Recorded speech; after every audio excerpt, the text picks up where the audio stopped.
Well, Congressman, thanks so much for your time. I appreciate it. Well, thanks for having this conversation. It's a beautiful day here at the State Fair. Well, tell me, growing up in Northwest Iowa, how big was the Iowa State Fair on everyone's calendar, the to-do list? I mean, when did you first start coming down to the State Fair as a little guy? I suppose, you know, I started coming down here, not in high school, but after that. Oh, just really? Dropped in a few times because we were always drawn into our county fairs and on up to the Clay County Fair. Being Northwest Iowa, the Clay County Fair is a strong attraction too.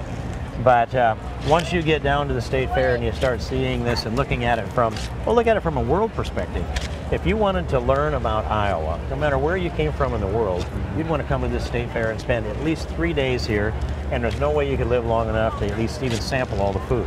So that's your motto, at least 3 days to get the full... Yeah, that's what I say, and then you can't eat all the food, but you can choose a little here and there. That's some of the best. What's your first State Fair memory? You say it was after high school, so you were a young man when you first came here. How old were you when you first got to the State Fair, do you think? Probably in my late teens or early 20s. What do you remember? It's just kind of vague. It's the blur of all the things that you see in a lifetime. That goes back a ways. That's 40 years ago. And so dropping in here and into the State Fair, I just look at it as a representation of Iowa. And you look around, and even today I stand here and I say I have trouble wiping the smile off of my face, because it's, first of all, the weather's been beautiful every single day here, and the people are fantastic.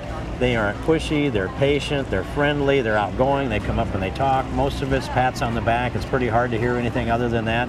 And they're proud of what they bring to the fair.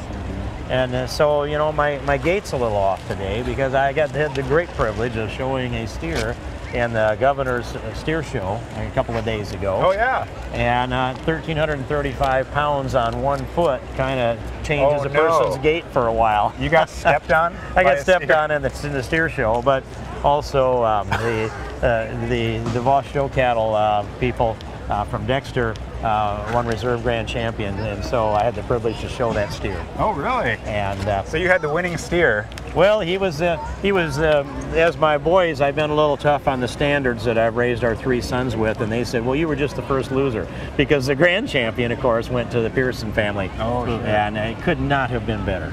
It just, you know, it began to start perhaps a new Pearson tradition, extend the existing tradition, and it put a piece in to start to fill the hole for the loss of Mark Pearson. Oh, sure, yeah. And so I don't know if anybody was happier for them than I was standing there next to them inside that arena. Tell me a little bit about this steer incident, because you're on 2 feet now. A lot of people, how did you react? Did you keep to suppress the scream? I don't know what I might have said, but we got right in front of the judges, and when the speakers opened up, it spooked the steer, and as he spooked, he jerked away from me, and I jerked him back towards me and planted my foot to bring him back, and he planted his foot on my foot to pull away, and then I pushed on him to get him off of my foot, and that's when things got out of control. But we got him around, and we brought him back around, and he was good enough to be the Reserve Grand Champion. So, wow, and you limped through into the end, huh? And yes, and my little toe is about as big as my thumb right now, but it's a small price to pay for having an experience like that. Great Iowa State Fair story, though. That will be one of the standout memories. 40 years from now, if I'm around, you ask me, and that'll be my answer. Well, let's talk about some of your other memories. Did you come to any big concerts? Did you see any, any politicians you idolized growing up when you were a young man and came to the fair? What do you remember seeing here? Well, I can look back and remember just last year, Sarah Palin being all over the place. One of the things I think about was a young boy, I guess he was about 11 years old, and he came up to me and he had this great big smile on his face, and I didn't know who he was, but he looked at me and he smiled and he tipped his cap back, and Sarah Palin had autographed his forehead, and he had this great beaming smile. He had Sarah Palin's autograph on his forehead. That stands out. Yeah. And then back and forth between the pork tent and the beef quarters, you just meet so many people down there, and the food line, especially up at the pork tent, person after person, hundreds of people, happy, polite, gracious. They all want some rain. And so you get a feel for the flavor of Iowa. I don't do a lot of concerts or events that way. It's just that's not what really flows with what I do. I'm usually pretty busy. People watching the food, that's what a lot of people do here. I come and sample the food, Now, as long as we're on the food topic, this is my last question. What is your must-have State Fair food staple?